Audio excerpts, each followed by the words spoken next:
তো দেখো বন্ধুরা, পায়েস চাপিয়েছি। তো পায়েসের মধ্যে 1 চামচ ঘি দিয়ে দিলাম। তো পায়েস চাপালে পায়েসের মধ্যে ঘি দিয়ে দিলে পায়েসটা খেতে খুব টেস্টি হয়। এইভাবে চাল না ভেজেও এইভাবে ঘি দিলে খুব সুন্দর হয় পায়েসটা খেতে। দেখো চাল দিয়ে দিয়েছি, এখন শুধু নাড়তে থাকবো।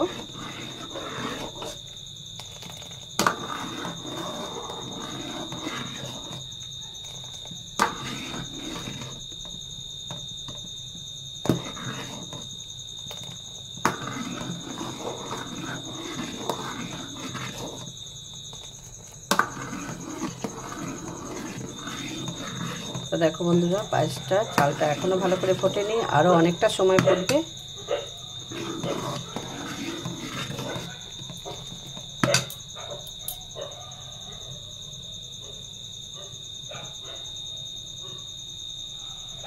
তো দেখো বন্ধুরা, পায়েসের চালটা একদম ফুটে গেছে।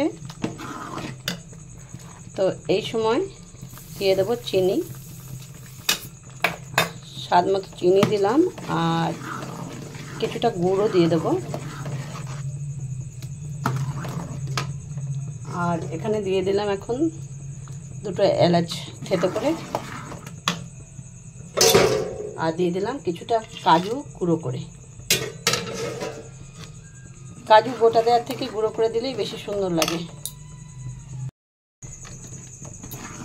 তো বন্ধুরা দেখো, চিনিটা দেওয়াতে একটু পাতলা হয়ে গেছে। এরপরে আমি একটু গুড় দেব।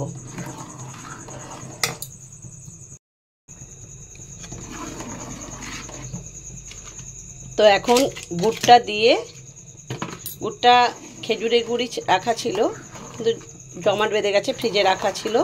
তো এখন এটা গুড়টা দিয়ে এখন গ্যাসটা অফ করে দেবো। আস্তে আস্তে গরমের তাপে গলে যাবে। তো দেখো বন্ধুরা, আমার পায়েস কিন্তু একদম রেডি হয়ে গেল। আর আমি 2 লিটার দুধে তোমার 200 গ্রাম চাল নিয়েছিলাম। তো আমুল গোল্ডে পায়েসটা বানিয়েছি। দেখো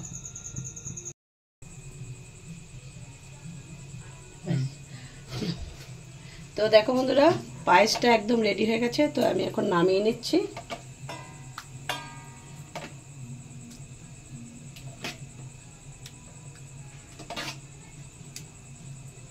চিনি আর গুড় দিয়ে পায়েস বানালাম।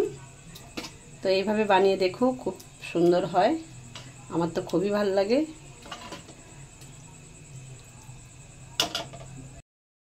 তো দেখো বন্ধুরা, পায়েস একদম রেডি হয়ে গেছে। দেখতে কেমন সুন্দর হয়েছে, খেতে হয়েছে সেই টেস্টি। তবে এখন অনেকটা গরম আছে, তো ফ্রিজে রেখে দেবো, একটু ঠান্ডা হলে পরে তারপরে পরিবেশন করব। তো আমার মতো করে পায়েস বানিয়ে দেখো তোমরা, তো খেতে এতটাই টেস্টি হবে, খুবই সুন্দর হয়েছে। তো ভিডিওটি ভালো লাগলে লাইক করতে ভুলো না, কমেন্ট করে জানিও। আর নতুন বন্ধু হয়ে থাকলে আমার চ্যানেলটিকে সাবস্ক্রাইব করার অনুরোধ রইল।